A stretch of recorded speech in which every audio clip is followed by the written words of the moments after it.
Hello everyone, my name is Antoine Giroir, I'm a Senior Grant Consultant at Layton, and welcome to this new episode of Know Your Grants. Today, I will be introducing the first tool offered under the new Sustainable Canadian Agricultural Partnership, known as the S.C.A.P. Put simply, the S.C.A.P is the framework, the federal framework that will guide the government's efforts when it comes to supporting, developing the agricultural and agri-food sector.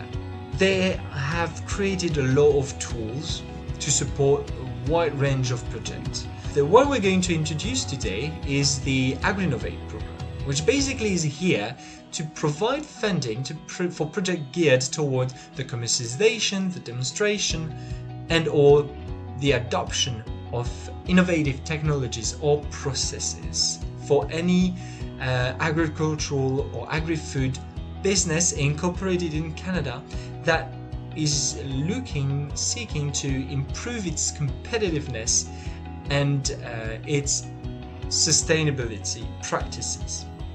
Of course, there are some priority areas. If your project has anything to do with advanced manufacturing, automation, robotics or digitization, this tool is for you. Another thing that is important, this is not about research and development, this is not about commercialization. This is for technologies that are at a demonstration stage. So you're getting to the commercialization stage, but not quite yet, okay? What's important is that you have the innovation, you want to demonstrate that it's going to improve your competitiveness and improve as well your sustainability practices. So, once we have identified a project, what can we expect from the AgrInnovate program? Well, basic funding is in the form of a zero interest and repayable contribution of 50% of eligible costs for up to $5 million.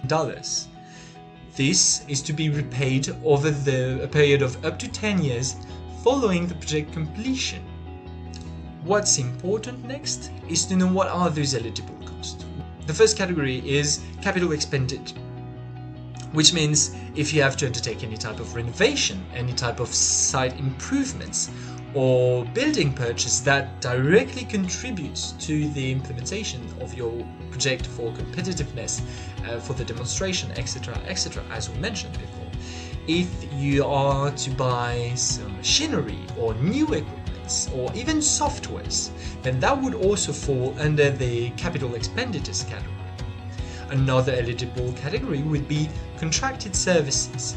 If you need a consultant team, if you need advice, guidance, engineers to help you out with something that you don't know really how to do it in-house, that would be eligible. Also, talking about in-house, if you have any salaries, any internal personnel that will work directly, spend hours on the project, well, their salaries and benefits will be covered by the grants.